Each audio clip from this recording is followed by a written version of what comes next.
everyone. Happy Tuesday and welcome back to our next digital lunchbox.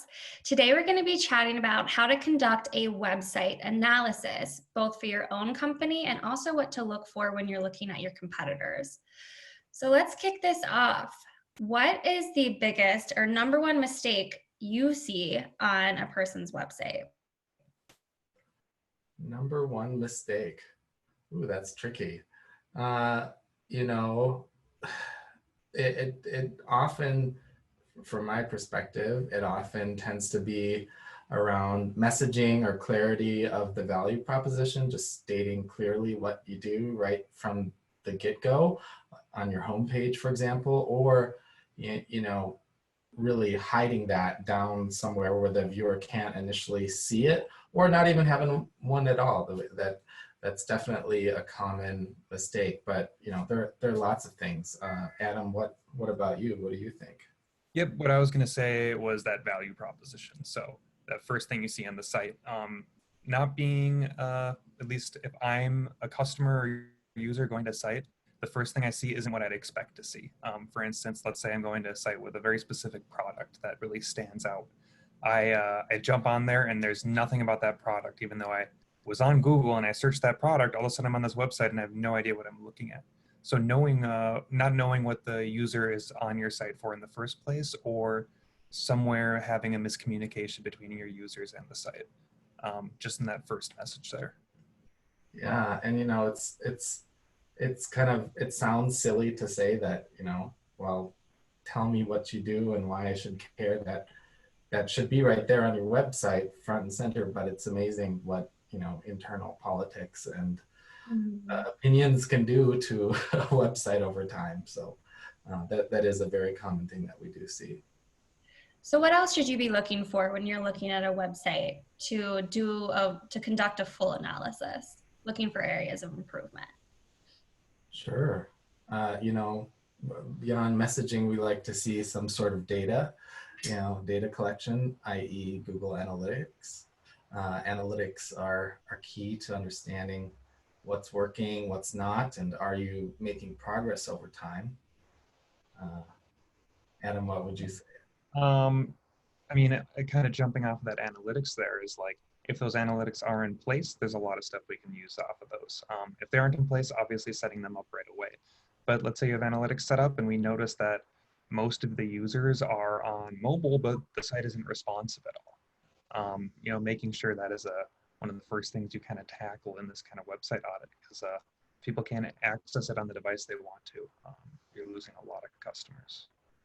Yeah, and with analytics installed, it doesn't mean that everything is set up correctly, or you could be missing opportunities such as filtering out your internal traffic, all the people at your company using your website. Well, they're not your target customer, and they're kind of polluting your data, and that's something that's easy to skip over.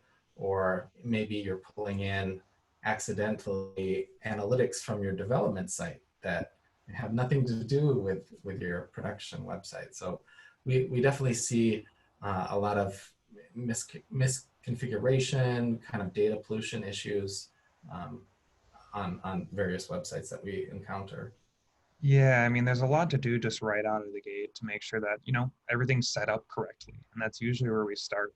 If there's not a place where everything's being collected in the right way, it could be problems line. So that's definitely the first place to stop. And then from there, we talk with the client or talk with, even internally, just talk a little bit more about what our key pages are, where we know users need to be, and then just talk about what we have there. Sometimes, like Seth said, there's a lot of stakeholders, that there's a lot of reiterations of different really important pages because they're important. Sometimes the message can get lost a little bit. So sometimes just taking a step back and really understanding the key motivations of that page and the key motivations of the users, making sure those are in line. That makes sense. So in terms of messaging, it sounds like you have to build out a value proposition and maybe even identify a value path, a direction you want to steer your customers. When you're creating a value proposition, is there some sort of formula for that? Sure. I mean, there are various formulas that you can use to craft a proposition, such as Mech Labs has a formula for the components of a good value proposition. You can get into a lot of detail about that alone. But really, if you think of it at a high level, it's what do you do? How is it different from other people, and why should I care? And then, you know, leading off of that eventually is some sort of action that you hope them to take, that's presented maybe not on that page, but a secondary page. And value propositions tend to be on the homepage front and center, the main corporate value proposition. But really the goal is to get people off that homepage and down, an important action or a funnel, whatever you want to call it. Yeah. User journey. Mm-hmm. Yeah. I mean, on my end, like I really like to kind of take that time to really take a step through, which if there is a value proposition that already exists, is kind of list that stuff out and say, hey, does this make us stand out? Does this motivate the user? Does this do this and that? And sometimes putting some kind of metric together or kind of rating what is working and what doesn't work as a group or whoever the stakeholders are. And then instead of just being like, well, I don't like that word, or I just want to change this because I feel like changing it, you kind of list out those things that we've been talking about. How do we motivate the user? Does the user actually get to where our lead generation form is or something like that? And if that's a no or yeah, but it's not working very well, you can kind of layer a bunch of different ideas for that value proposition that give you an idea of like what's actually going to help, instead of being like, no, let's just change this whole statement here because I like the sound of this statement better. Actually measuring those different aspects of the page can be super helpful. There's a ton of tools out there for that too. Yeah, and I think that's a good check right there, is like, are you testing? If you have enough traffic, are you doing any kind of testing? Are you looking at the data besides Google Analytics? Like, are you testing messaging? Are you seeing where people click? That's a good check mark right there. So you mentioned lead generation, Adam. Are there right and wrong ways of having CTAs implemented on your site, and lead capture forms? Are there right and wrong ways to do that? Yeah, for sure. So, I mean, in terms of the CTAs on a site, it can be challenging to kind of set up exactly where you want to bring a user. You have this one chance to get them to the right area. And putting up a CTA for something that maybe leads to a dead end. And again, having the data to see where these people are coming from, where they're going after they click that button, will help you find that out. But just making sure that you're funneling them in the right direction.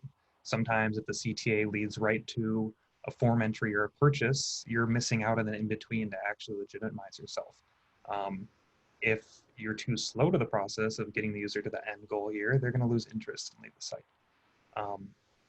In terms of forms, making sure that they're as concise as possible, that people know what kind of fields and what stuff they're supposed to be entering. And if you don't need that field, like let's say for some reason you might not need that company name in a form field for lead generation, maybe you can remove that. I mean, a lot of people do need that to make sure that they have the right type of leads. But if you're just using a form for lead generation and putting in fields that you expect to be there, sometimes one extra field is what's taking people out of that funnel. Interesting. Do you want to touch on that funnel, Seth, too? Because I know that we're big advocates for that funnel here at 08.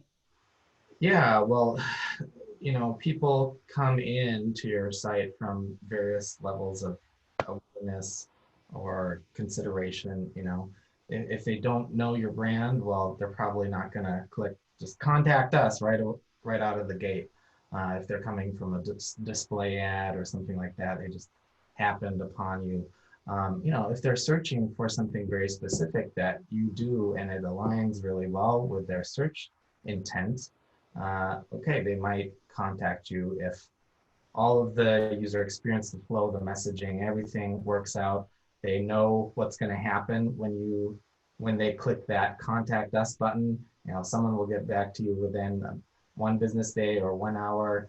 You're not going to get spammed if you enter your email. All these hesitations that a user has before they take action. If you handle that whole flow, then they might contact you. But there are so many ifs, right? So you need to think along the whole stage of awareness. Like, hey, I just clicked on an ad and it's my first time seeing you. Okay, what maybe I might download a little checklist or an easy treat, something like that. But then as they get to know you, it's maybe their fifth, 10th, who knows, impression of your brand, they might consider a webinar or something that takes more of their time, uh, more of their information, sharing data. And then eventually they might, as they align with what you do and they get into a decision-making process, then they might contact you or set up that demo, whatever. So you really have to think, okay, do my landing pages, does my website in general follow this kind of awareness to decision path? And, is my CTA premature? Am I asking for, contact us right now on the homepage when, a lot of your users are just figuring out who you are for the first time? So that's really important to think about. Yeah, it can be so challenging to, I guess, ride that line. It's like, why should someone trust you right away to put all their information into your form right off the bat when you haven't told them anything about yourself? Yeah. But then sometimes you can put way too much in, and the actual end goal is kind of lost. So, and like you said, it's back to that A/B testing, figuring out what works and doesn't work for your audience.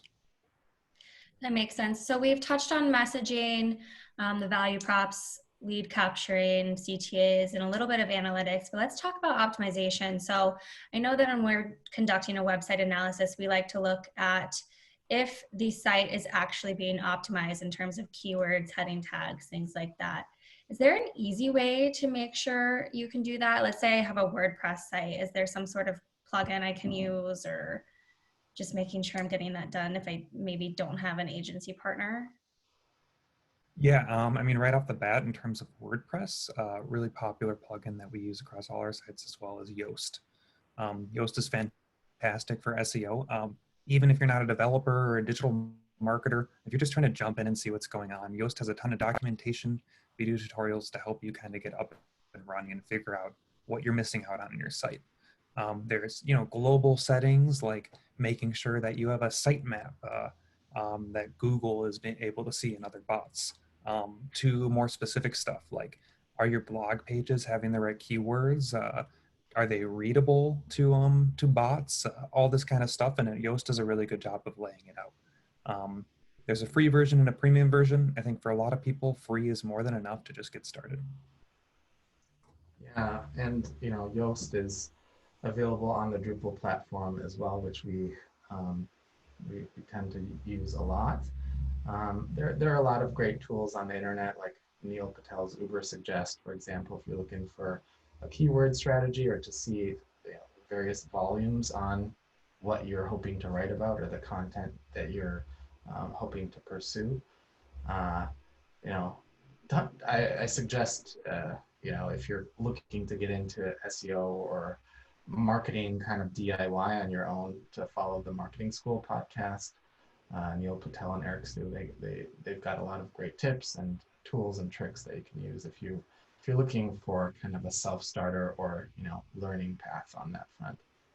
Yeah, and I'd just say also, like, delving into it, if you haven't before, just take a deep breath, take a step back. Like, a lot of times you can jump into those and you're like, well, I need to put keywords down and there's every single word ever. Like, where do I start? And I think, yeah, podcasts or other learning resources, just kind of really focusing in on your messaging there and just kind of building out from there. Start small. And yeah, and of course, an agency like us can help you develop a keyword strategy that takes into consideration all of these different parameters, because it's tricky stuff, and you probably want to be writing for some sort of result. I mean, it's great to write and it's great to get content out there, and that can help people convert, but some sort of strategy behind it is what really drives results for your business. Yep. So you mentioned keywords on your blog, and that brings me to another question. How important is a blog or your content marketing when it comes to the success of your website? Pretty important.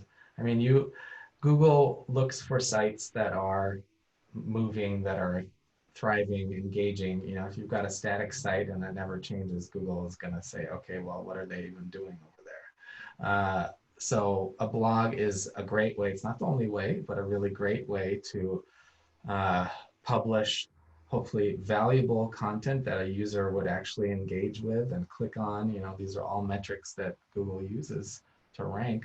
Um, and it's also a way, of course, to showcase your knowledge to a prospective customer as well. So yeah, of course, there's the SEO component, but you know, you have to be a thought leader out there. And so thought leadership translates to SEO results if you do it right, if you write long form content. But also, you know, it's an important part in the funnel for someone considering to interact with your business. That's a good point. It can kind of act as another step in that funnel to get them to convert to become a loyal customer. Mm-hmm. So what about social media presence? I feel like that's another nice way to kind of have another hand on your customer and helping them through that funnel. Should you have all of those connected to your site? I know we at O8, we have our Instagram, for example, that shows up and kind of shows the human side of our highly technical business. Is that something that everyone should be doing? What if I don't have social media channels? Should I? What do you think, Adam? I mean, social is really important. Obviously, it's like you need to make sure that you have content that you can put out there. You know, and that goes with what Seth was talking about in the blog post as well. Like, it has to be content that you really care about and does actually push your message out there. But being available in those different resources is important. I mean, look at us now. We're on Facebook Live, and it's really fun to interact with people, even outside of the actual business value. But it makes you feel like, I guess, makes your business feel more alive to the internet. It keeps your audience growing and changing and interacting, which is all extremely important. Yeah, and you know, on that subject, it's kind of the humanity of your business. Like it's a very important channel to show that, hey, we're engaged, we're here, we're alive, and right now that's kind of extra important, right? So and also it's a way to engage with other brands. You can have your Facebook page comment on another brand's Facebook page. Maybe they're kind of a partner of yours, or they're you know, like we work with Drift, for example, maybe, you know, commenting back and forth on certain posts, opportune posts. That can be a way to just be visible in more channels than someone coming directly to yours. You can also appear in other conversations and be a part of them if you're really engaged on your social media. But you know, that's the A+ version. The kind of like, you know, be doing all right version is just being out there posting once in a while, because people do check that. That's part of their decision process. Like, hey, are they even alive? You know. Well, when we talk about like you know, how much it takes to, you know, optimize the site for CTAs and making someone comfortable with a platform when they jump onto a new website. If you're advertising correctly, or even just communicating with people correctly on Facebook, Twitter, Instagram, any of these, like that is a medium that people are already comfortable with. And if you have a presence there, like they're more comfortable with you, you can really grow your audience and talk to more people there. It's interesting you say that, because I've definitely done that before. I feel like I would have maybe been pitched an ad for a deal where I just think it's too good to be true. It's got to be a scam. I go to their website, I'm not so sure, but if I see those social channels linked to their website, I go to the social channels and I see all of the engagement, interactions, following, you know, people have commented and left nice reviews. Then I'm like, oh, you know, maybe I can actually buy from this place and my business is safe with them. So I think that's a great point. So we've really covered about how to establish value, but let's go back to some of the technical stuff. You mentioned, Adam, being mobile friendly and having a responsive website, but what about load times and image quality? And how do you find that balance of having high-res images and nice content like videos, but also having good load times that don't kick people off. I mean, it just seems tricky. Yeah, it's a constant struggle because good assets and images used in a site can really add to the experience there. But if they're not optimized correctly, they can be a huge issue in terms of load times. Um, Along with images are fonts. Fonts can be one of those hidden things that really affects load times there. For images, fonts, a lot of these other kind of files here, one of the things we recommend a lot is a CDN. CDN basically holds these images and other files on a separate server and is able to increase the speed and security of the site. A lot of times doing that can help out speed a lot and make sure that you can have the optimized or I guess high quality images that you want to have. Same with the videos as well. Another kind of quick change is for a lot of people like actually embedding YouTube or Vimeo videos on their site instead of using an MP4 file or something on the site itself can help out speed. But a lot of times it is working with a lot of different things. Like there could be images and fonts and changes to those that help out.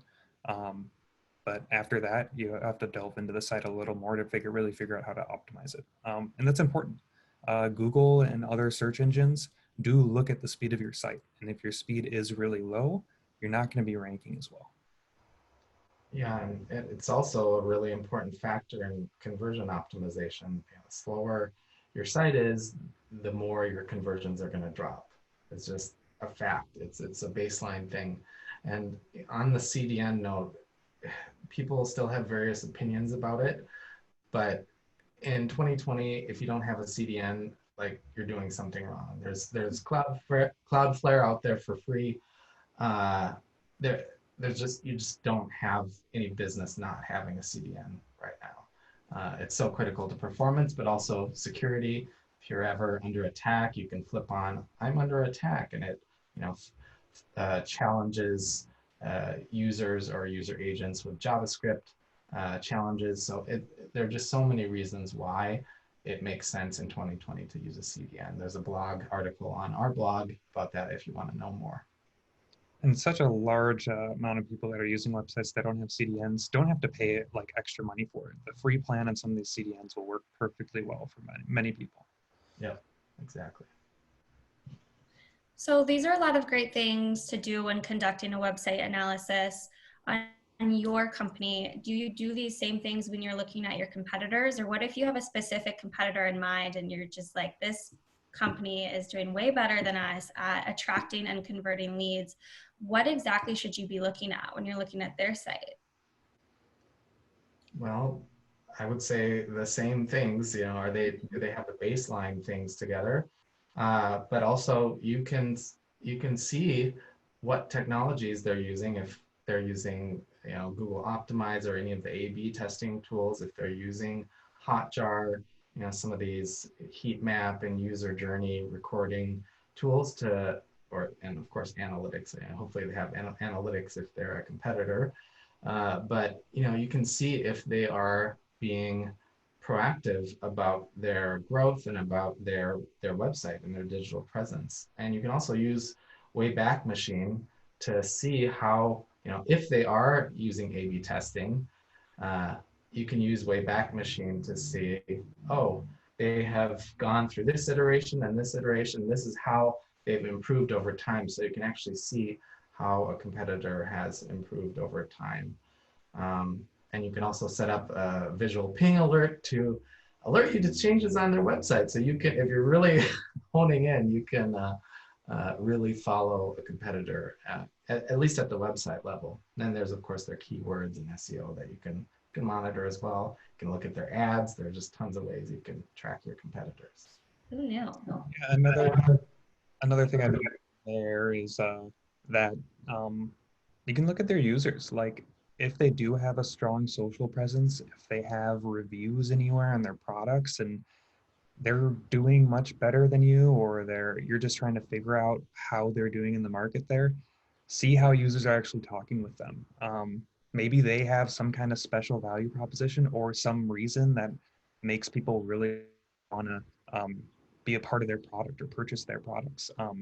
And a lot of times people are just out there commenting on that, saying, this is why I love these people so much, or this is what I don't like about these people. And you can take that information through just looking through those engaged users and say, well, we aren't doing this or we are doing this, but aren't actually advertising it when so many people are frustrated in this other client or this other company not having that kind of value in their business. Yeah, that kind of copy mining is really great, not just for understanding your competitor, but also for your own copy. You know, if you can see Right. people like this type of thing or it provides value to them, then incorporate that into your copy. That's you know, with enough statistical significance behind that, you know, incorporate it. Um, you know, looking at their keywords, their SEO. You can use Facebook Ad Library to see their paid ads. You can look at, you know, there's similar solutions for looking at their Google ads. Lots of ways to keep track of them. Huh. I had no idea you could be so sneaky. That's awesome. All right, well, I think this was super useful, you guys. Thank you so much. And for anyone who's interested in conducting a website analysis, we are happy to help you out, whether it's to look at your own or your competitors and look for areas of improvement. Just let us know. But we will be back here on Friday for our next digital lunchbox. So thanks for joining us.